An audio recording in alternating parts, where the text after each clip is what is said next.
Fluoxetina, a famosa pílula azul da felicidade. Você já ouviu falar dela?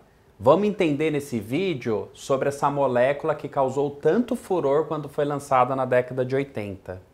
Ela é um antidepressivo muito usado atualmente.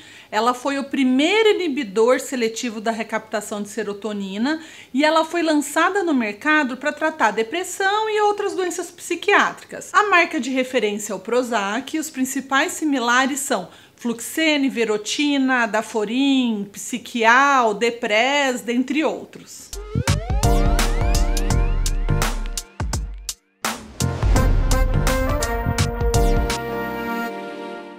Bom, pessoal, sou a doutora Maria Fernanda, sou médica psiquiatra. Tudo jóia, pessoal? Dr. Saulo, médico neurologista. Não conhece o canal? Não esquece de seguir a gente, hein? Vamos lá!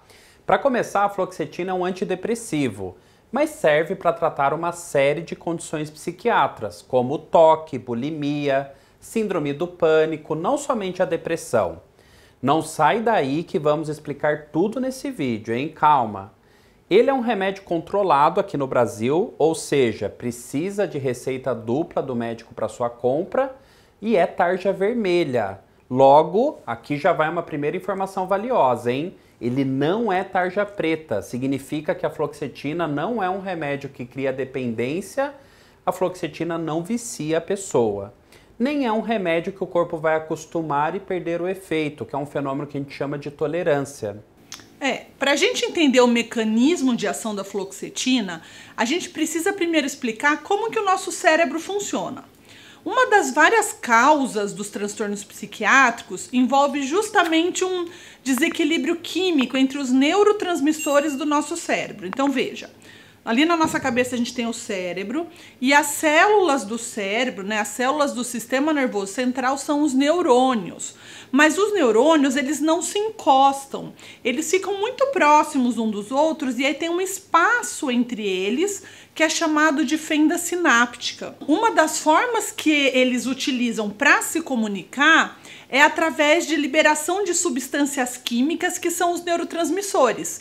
Serotonina, noradrenalina, dopamina, GABA, acetilcolina são exemplos de neurotransmissores.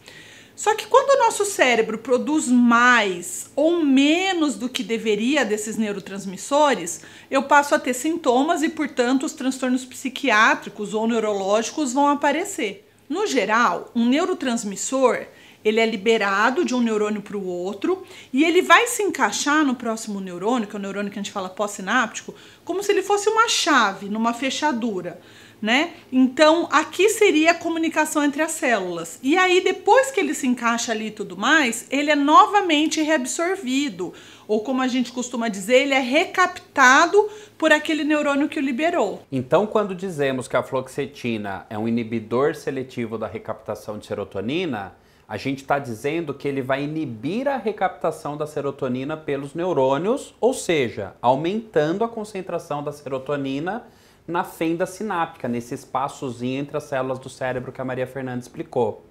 E a serotonina, ela age sobre a regulação do humor, das emoções, do sono e até mesmo do apetite.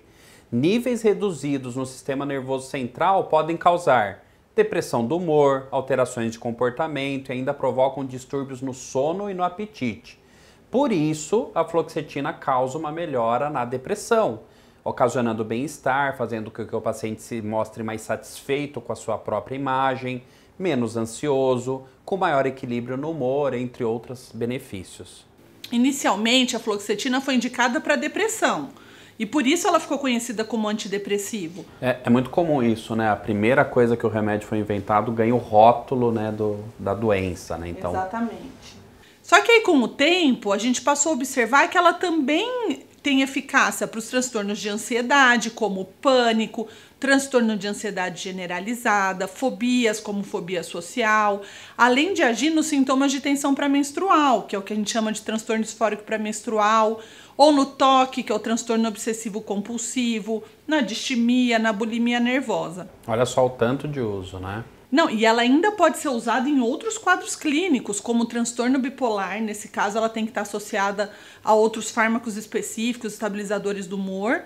nos transtornos de estresse pós-traumático, transtorno de personalidade como borderline, principalmente para aquelas características mais impulsivas, mutismo seletivo, fenômeno de Renault. Então, todas essas indicações, elas já não constam na bula. Se você ler, não vai estar escrito. E é por isso que a gente chama de indicações off-label.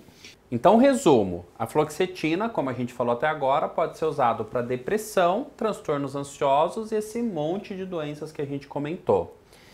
Agora tem um uso mais especial em relação à depressão. Ela encaixa muito bem para aquelas depressões que têm aumento de apetite, falta de energia, aquelas pessoas que ficam mais para baixo, que sem vontade de fazer nada e com muita sonolência. Para esses casos, em especial, a fluoxetina acaba encaixando bem. Porque ela até dá uma certa agitadinha, às vezes, quando a gente inicia, mas isso nós vamos estar explicando melhor no segundo vídeo sobre ela. Não perde. Mas por último, pessoal, eu acho que é importante a gente lembrar que a fluoxetina não é a pílula da felicidade. Na época que ela foi lançada, muita gente começou a usar querendo ficar mais feliz, né? Ela atua em áreas específicas do cérebro dentro de indicações clínicas. Tem que estar doente para precisar usar. Exato, senão não vai ter esse efeito, né? Fora disso, é um uso indevido. Então não tome esse tipo de medicamento sem acompanhamento médico. Vale lembrar de novo que ela não causa dependência. Então, embora a sua descontinuação precise de alguns cuidados, de uma supervisão médica, a probabilidade é que a dose seja diminuída aos poucos, porque se a gente faz uma pausa repentina, eu posso prejudicar esse equilíbrio da produção de serotonina. Agora, você quer saber os cuidados que a gente tem que ter ao usar fluoxetina? Quais são os principais efeitos colaterais? Não perca o nosso próximo vídeo. E alerta, em todos os vídeos de medicamento a gente tem frisado muito isso. Não se automedique jamais, isso é perigoso, isso é arriscado, você pode ter efeito colateral, você pode fazer mais mal do que bem.